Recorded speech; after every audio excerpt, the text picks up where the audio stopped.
नमस्कार. आज आपण 21 मार्च रोजी साजरे केले जाणारे असे 6 दिवस बघणार आहोत, जे अतिशय महत्त्वाचे आहेत. 21 मार्च रोजी असे 6 दिवस आहेत जे सेलिब्रेट केले जातात. तर आता हे अतिशय सोप्या पद्धतीने कसं लक्षात ठेवायचं ते मी तुम्हाला सांगते. फक्त मी काय सांगते ते नीट लक्ष देऊन ऐका, म्हणजे तुम्हाला हे साहीच्या 6 डेज जे आहे ना हे तुमच्या नीट पाठ होऊन जातील. तर बघा, मी एक गोष्ट सांगते, ती गोष्ट नीट ऐका आणि ती एक्सप्लेन पण करते. त्यावरून तुम्हाला कळेल की 21 मार्च रोजी कोणते कोणते दिवस सेलिब्रेट केले जातात. तर हे बघा, 21 वर्षाच्या 2 मुली असतात. 21 वर्षाच्या 2 मुली म्हणा किंवा दोघी मैत्रिणी म्हणा. 21 वर्षाच्या 2 मैत्रिणी किंवा मुली, त्यांचं नाव काय आहे? वनिता आणि कविता. एवढं समजलं? 21 वर्षाच्या 2 मैत्रिणी किंवा मुली, नाव आहे त्यांचं वनिता आणि कविता. आणि त्यांना भेदभाव केलेला अजिबात आवडत नाही. त्यांना त्या गोष्टीचा राग असतो, चीड असते. त्यांना भेदभाव केलेला अजिबात आवडत नाही. म्हणून त्या रोज काय करता? भेदभाव डाऊन करण्यासाठी याचा अर्थ आपण काय करायचा घ्यायचा? कमी करण्यासाठी. म्हणून त्या रोज भेदभाव कमी करण्यासाठी म्हणजेच किंवा डाऊन करण्यासाठी त्या काय करायच्या? कठपुतलींचा खेळांच्या माध्यमातून जनजागृती करायच्या. कठपुतलींच्या खेळांच्या माध्यमातून जनजागृती करायच्या. ठीक आहे, एवढं कळलं आता तुम्हाला, गोष्ट तर कळाली. तर मग आता त्याच्यावरून कसं लक्षात ठेवायचं हे बघा. 21 वर्षांच्या 2 मैत्रिणी आहेत. 21 हा अंक लक्षात राहिला. आणि मुली किंवा मैत्रिणी दोघांमध्ये म आहे. म वरून एम लक्षात ठेवा. त्याच्यावरून काय लक्षात ठेवणार? मार्च. 21 मार्च. 21 वर्षाच्या 2 मैत्रिणी किंवा मुली, 21 मार्च. नाव काय आहे त्यांचं? वनिता आणि कविता. वनितावरून जागतिक वन दिन आणि कवितावरून जागतिक कविता दिन. एवढं लक्षात राहिलं. त्याच्यानंतर त्यांना भेदभाव करायला आवडायचं नाही. त्याच्यावरून वांशिक भेदभाव निर्मूलनासाठी आंतरराष्ट्रीय दिवस, तो एक झाला.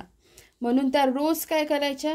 रोज याच्यावरून आंतरराष्ट्रीय नवरोज दिवस. रोजवरून आंतरराष्ट्रीय नवरोज दिवस. तो भेदभाव डाऊन करण्यासाठी रोज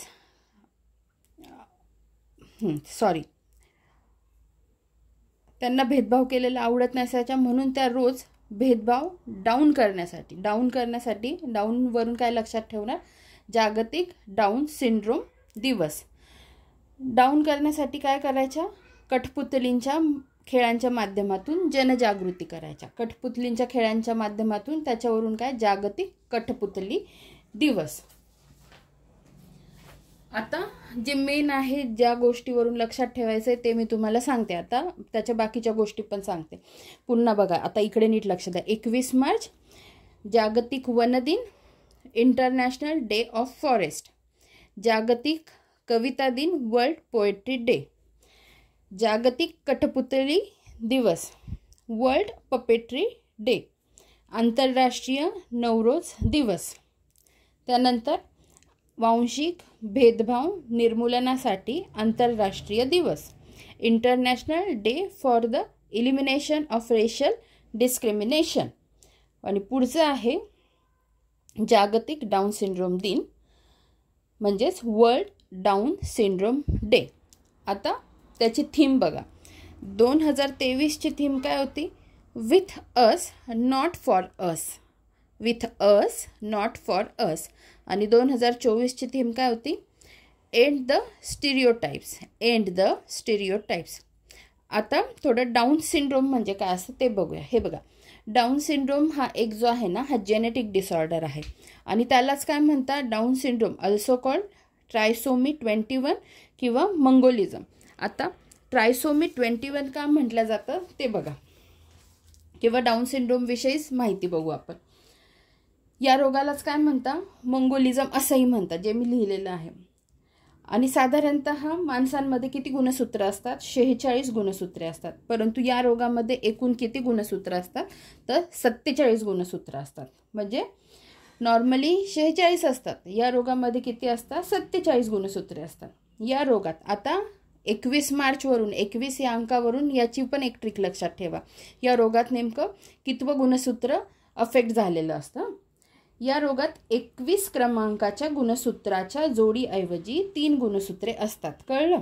21 क्रमांकाच्या गुणसूत्राच्या जोडीऐवजी 3 गुणसूत्रे असतात, म्हणून याला काय म्हणतात? ट्रायसोमी 21. ट्रायसोमी 21. कळलं? इथे मी लिहिलेलं आहे ट्रायसोमी 21. आणि याच्यात काय असतं? मानसिक वाढ खुंटणे, कमी उंची, पसरट मान, विरळ केस, मोठ्या नाकपुड्या ही काही लक्षणं त्याच्यात असतात. तर एवढ्यावरून तुम्हाला समजलं असेल की 21 मार्च रोजी हे 6 दिवस कशा पद्धतीने लक्षात ठेवायचे. धन्यवाद.